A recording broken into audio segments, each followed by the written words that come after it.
വന്നത്. ഇതേസമയം മറ്റൊരു കാര്യം കൂടിയുണ്ട്. അടിയന്തര യോഗം വിളിച്ചിട്ടുണ്ട് CPIM. 10 മണിക്ക് സംസ്ഥാന സെക്രട്ടേറിയറ്റ് ചേരുമെന്നാണ് വിവരം. ഓൺലൈനായാണ് ഈ യോഗം ചേരുക. പ്രതിഷേധ പരിപാടികളൊക്കെ എന്താണ് എന്നത് ഈ യോഗത്തിലാണ് തീരുമാനിക്കുക. രാഷ്ട്രീയമായും നിയമപരമായും പ്രതിരോധിക്കുമെന്നാണ് CPIM ഇപ്പോൾ പറയുന്നത്. വിവരങ്ങളുമായി അനന്തകൃഷ്ണൻ ചേരുന്നുണ്ട്. അനന്തൻ, അടിയന്തരമായി യോഗം ചേരുകയാണ് പ്രതിഷേധ പരിപാടികളുമായി മുന്നോട്ട് പോകാൻ. എന്തായിരിക്കും പദ്ധതികൾ? നിയമപരമായും ഒപ്പം രാഷ്ട്രീയപരമായും ഇതിനെ നേരിടുകയാണല്ലോ ലക്ഷ്യം.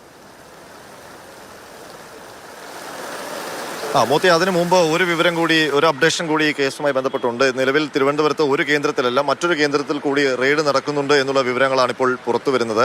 തിരുവനന്തപുരത്ത് നമുക്ക് മനസ്സിലാക്കാൻ കഴിയുന്നത് ശ്രീകാര്യം, കഴക്കൂട്ടം മേഖലയിലുള്ള ഒരു ഫ്ളാറ്റിലാണ് റെയ്ഡ് നടക്കുന്നത്. നമുക്ക് മനസ്സിലാക്കുന്നത് വെച്ചിട്ട് അവിടെ മുഹമ്മദ് റിയാസിനും വീണയും അവിടെ ഒരു ഫ്ളാറ്റ് അവർക്കുണ്ട്, സ്വന്തമായിട്ടുണ്ട്. അപ്പോൾ ആ ഫ്ളാറ്റിലായിരിക്കണം റെയ്ഡെന്നാണ് നമ്മൾ കണക്ക് കൂട്ടുന്നത്. അപ്പോൾ പിണറായി വിജയന്റെ ബേക്കറി ജംഗ്ഷനിലെ വാടക വീട്ടിൽ മാത്രമല്ല, വീണ വിജയന്റെ ഫ്ളാറ്റിൽ കൂടി തിരുവനന്തപുരത്ത് റെയ്ഡ് നടക്കുന്നുണ്ട് എന്നുള്ളൊരു വിവരം കൂടിയാണ് ഇപ്പോൾ പുറത്തു വരുന്നത്. അത് സ്പെഷ്യൽ ബ്രാഞ്ചിനൊക്കെ അതിനെ സംബന്ധിച്ചുള്ള വിവരങ്ങൾ ലഭിക്കുന്നതേ ഉള്ളൂ. അത് എവിടെ അത് സംബന്ധിച്ചുള്ള കുറച്ചുകൂടി വിവരങ്ങൾ അല്പസമയത്തിനകം നൽകാൻ കഴിയും. മോത്തി ചോദിച്ചത് ശരിയാണ്. CPM ഇതിനെ രാഷ്ട്രീയമായി നേരിടുന്നു. ആദ്യം തന്നെ ഇത് സംബന്ധിച്ചൊരു രാഷ്ട്രീയ നിലപാട് വ്യക്തമാക്കിയത് മുഹമ്മദ് റിയാസ് തന്നെയാണ്. ഫേസ്ബുക്ക് പോസ്റ്റിലൂടെയാണ് ആ രാഷ്ട്രീയ നിലപാട് വ്യക്തമാക്കിയത്. അതിനെ തുടർന്നാണ് വലിയ പ്രതിഷേധത്തിലേക്ക് CPM താഴെത്തട്ടിൽ പോയത്. അതിനൊപ്പം ഇപ്പോൾ മറ്റൊരു പ്രധാനപ്പെട്ട കാര്യം, CPM അവൈലബിൾ സംസ്ഥാന സെക്രട്ടേറിയറ്റ് ചേരുന്നു എന്നുള്ളതാണ്. ഹരി കൂടി നമ്മോടൊപ്പം ചേരുന്നുണ്ട്. ഹരി, ആ CPM സംസ്ഥാന സെക്രട്ടേറിയറ്റ് സംബന്ധിച്ചുള്ള വിശദാംശങ്ങൾ എന്താണ്? CPM ഇതിനെ രാഷ്ട്രീയമായി നേരിടാൻ, ഇത് BJPയുടെ സംഘപരിവാറിന്റെ ഒരു നീക്കം എന്ന മട്ടിൽ പിണറായി വിജയൻ വഴി കമ്മ്യൂണിസ്റ്റ് പാർട്ടിയെ നശിപ്പിക്കുക, തെരഞ്ഞെടുപ്പിന്റെ പരാജയത്തിന് പിന്നാലെ ഒരു EDയുടെ റെയ്ഡ് കൂടി ഉപയോഗിച്ചുകൊണ്ട് പിണറായി വിജയൻ എന്ന നേതാവിനെ നേരിട്ടുകൊണ്ട് കൂടുതൽ ക്ഷീണിപ്പിക്കാൻ വേണ്ടി ലക്ഷ്യമിട്ടുള്ള രാഷ്ട്രീയ നീക്കം, അങ്ങനെയാണ് CPM ഇപ്പോൾ വിലയിരുത്തിയിരിക്കുന്നത്. CPM അവൈലബിൾ സെക്രട്ടറിയുടെ വിവരങ്ങൾ എന്തൊക്കെയാണ്? CPM ഇത് രാഷ്ട്രീയമായി എടുത്തു കഴിഞ്ഞു. മുഹമ്മദ് റിയാസിന്റെ പ്രതികരണത്തോടെ നമുക്കത് മനസ്സിലായതുമാണ്. CPM ഇത് പറയുന്നത് പ്രതിപക്ഷ നേതാവിനെ ലക്ഷ്യമിട്ട് BJP സർക്കാർ നടത്തുന്നതാണ് ഈ റെയ്ഡ് എന്നുള്ളതാണ് CPM ഇതിനെ പറയുന്നത്. അതായത് ഇന്ന് 10 മണിക്കാണ് അവൈലബിൾ സംസ്ഥാന സെക്രട്ടേറിയറ്റ് ഇന്ന് ചേരുന്നത്. ഓൺലൈനായിട്ടാണ് ആ യോഗം ചേരാൻ ഉദ്ദേശിക്കുന്നത്. ഇതിൽ പ്രതിഷേധ പരിപാടി വരെ ഈ യോഗത്തിൽ തീരുമാനിക്കും എന്നുള്ളതാണ് നമുക്ക് മനസ്സിലാക്കുന്ന വിവരം. കാരണം ഇത് രാഷ്ട്രീയമായും നിയമപരമായും പ്രതിരോധിക്കാൻ തന്നെയാണ് CPMന്റെ തീരുമാനം. മാത്രമല്ല CPMന്റെ ഇത്തരം വിലയിരുത്തലിനൊപ്പം മറ്റൊരു സംശയം കൂടി CPMന്റെ കേന്ദ്ര നേതൃത്വം പ്രകടമാക്കിയിട്ടുണ്ട്.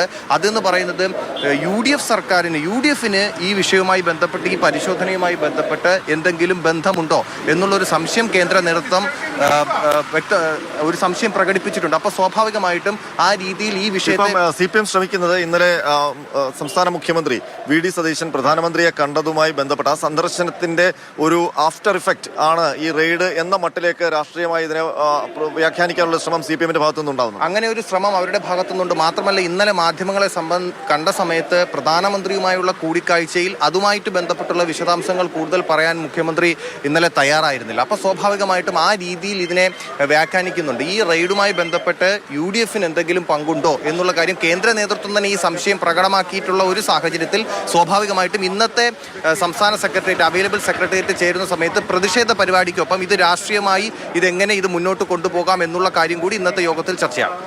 തീർച്ചയായിട്ടും ഇതൊരു രാഷ്ട്രീയ സങ്കീർണത കൂടി രൂപപ്പെട്ടിരിക്കുന്നു. കാരണം ദേശീയ അടിസ്ഥാനത്തിൽ കോൺഗ്രസും CPMഉം മറ്റ് പ്രതിപക്ഷ കക്ഷികളെല്ലാം ചേരുന്ന കൂട്ടായ്മ മുന്നണി മുന്നോട്ട് വെക്കുന്നത് BJP പ്രതിപക്ഷ കക്ഷികളെ കേന്ദ്ര ഏജൻസികൾ ഉപയോഗിച്ച് വേട്ടയാടുന്നു എന്നുള്ളതാണ്. പക്ഷേ കേരളത്തിലേക്ക് എത്തുമ്പോൾ അത് മറ്റൊരു വേറിട്ട നിലയിലേക്ക് ആ വാദം മാറുന്നു. ഇവിടെ കോൺഗ്രസും CPMനെ രണ്ട് തട്ടിൽ ആകുന്നു. CPM പറയുന്നത് BJP കോൺഗ്രസിന്റെ UDFന്റെ പിന്തുണയോടെ രാഷ്ട്രീയ വേട്ടയ്ക്ക് കേന്ദ്ര ഏജൻസികളെ ഉപയോഗിക്കുന്നു എന്ന വ്യാഖ്യാനത്തിലേക്കാണ് ഇപ്പോൾ കാര്യങ്ങൾ വരുന്നത്. ഏതായാലും മോത്തി, ഇതിനകത്ത് നേരത്തെ തന്നെ ഈ എക്സാലോജിക് CMRL സാമ്പത്തിക ഇടപാട് സംബന്ധിച്ചുള്ള കാര്യം CPM സംഘടനാപരമായി തന്നെ ഏറ്റെടുത്തതാണ്, രാഷ്ട്രീയമായി തന്നെ ഏറ്റെടുത്തതാണ്.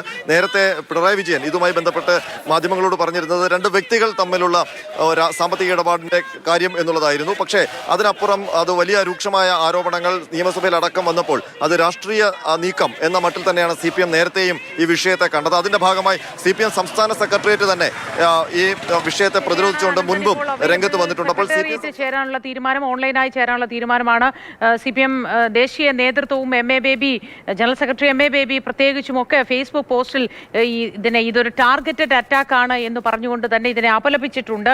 ഇതിൽ UDFന്റെ പങ്ക് എന്ത് എന്നത് ഒരു ചോദ്യചിഹ്നത്തോടെ CPIM ഫേസ്ബുക്ക് പോസ്റ്റായി ഇടുകയും ചെയ്തിട്ടുണ്ട്. വിവിധ സ്ഥലങ്ങളിൽ ഇപ്പോൾ റെയ്ഡ് പുരോഗമിക്കുന്നതിനോടൊപ്പം തന്നെ പല സ്ഥലങ്ങളിലും പ്രതിഷേധ പ്രകടനങ്ങളും ശക്തമാവുകയാണ്. PM മുഹമ്മദ് റിയാസിന്റെ കോഴിക്കോട്ടെ വീടിന് മുന്നിലും പ്രവർത്തകർ സംഘടിച്ചിട്ടുണ്ട്. ഏറ്റവും ആദ്യം ഒരു പ്രതികരണവുമായി രംഗത്തേക്ക് വന്നത് PM മുഹമ്മദ് റിയാസാണ്. റിയാസിന്റെ ഫേസ്ബുക്ക് പോസ്റ്റിലൂടെയാണ് ഈ ഒരു പ്രതികരണം അറിയിച്ചിരുന്നത്. അത് ഫേസ്ബുക്ക് പോസ്റ്റിൽ പറയുന്നത്, വളഞ്ഞിട്ടടിച്ചോളൂ, പക്ഷേ സംഘപരിവാറിന് മുന്നിൽ കുമ്പിടില്ല, അവസാന ശ്വാസം വരെയും പോരാടും എന്നായിരുന്നു PM മുഹമ്മദ് റിയാസിന്റെ പോസ്റ്റ്. അതേ തുടർന്നാണ് വിവിധ മേഖലകളിൽ പ്രവർത്തകർ പ്രതിഷേധവുമായി രംഗത്തേക്ക് വരികയും മുദ്രാവാക്യം വിളികളുമായി ഒന്നിക്കുകയും ചെയ്തത്. പിണറായി വിജയന്റെ വീട്ടിൽ റെയ്ഡ് നടക്കുന്ന ഇടത്തേക്ക് പിന്നീട് P. ജയരാജനും KK രാഗേഷും ജില്ലാ സെക്രട്ടറി KK രാഗേഷും ഒക്കെ വരികയും ചെയ്തിരുന്നു.